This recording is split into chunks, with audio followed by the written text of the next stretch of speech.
Dorfromantik is a peaceful strategic puzzle game where you build a beautiful village landscape. The core gameplay mechanic is as simple as it can be. You get a randomized stack of tiles and you place them one by one until you run out.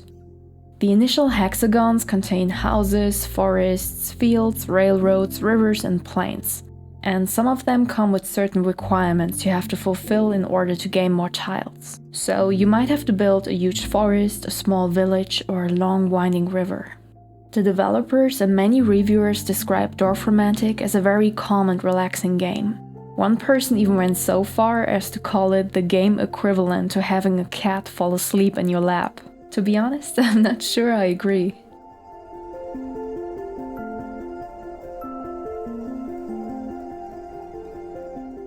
When I first saw a trailer of Dorfromantik, I thought it looked pretty casual and relaxing. But now that I've put many hours into the game, I have to say it's way more strategic and complex than I anticipated.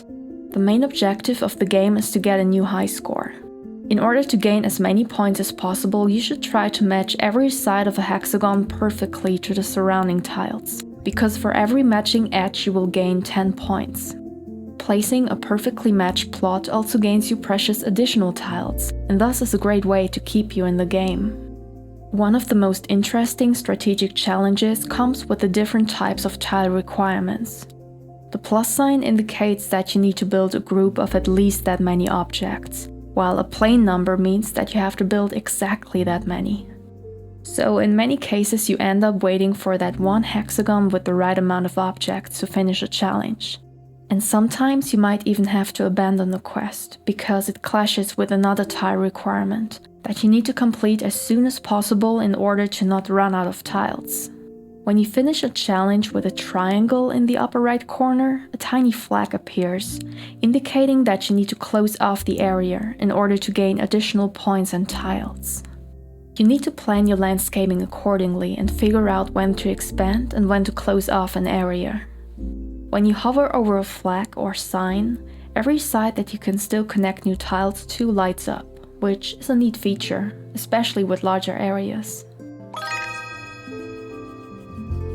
Each round you will also get 3 quests. Those range from pretty basic ones like gaining a new high score, placing down a certain amount of tiles, or building a long river, all the way up to more complex ones like placing 150 consecutive tiles without connecting any incompatible edges.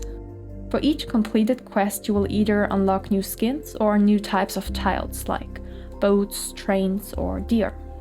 And if you venture to the far sides of the map, you will come across even more quests you can unlock for future rounds. One thing that makes Dorfromantik a stress-free experience is the fact that you can take as much time as you need to place your next tile.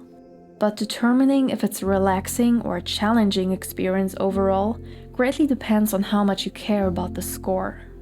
If you're anything like me, you will want to build a landscape that's beautiful, but also provides you with the max amount of points. Yet, trying to match every edge of a tile perfectly to the surrounding ones automatically leads to many gaps in your landscape. I had a lot of fun with this challenge, but it also led to the ugliest map I've built so far. However, even if you're not trying to beat your high score, I promise you that there will always be this one piece of tracks or river that will ruin your plans. Losing your beautiful, carefully placed, promising landscape to either randomness or one tiny error is awful. But every time I lost, I wanted to do it better next time. I really do wish there was a save function though, because sometimes I would love to go back and try a different route.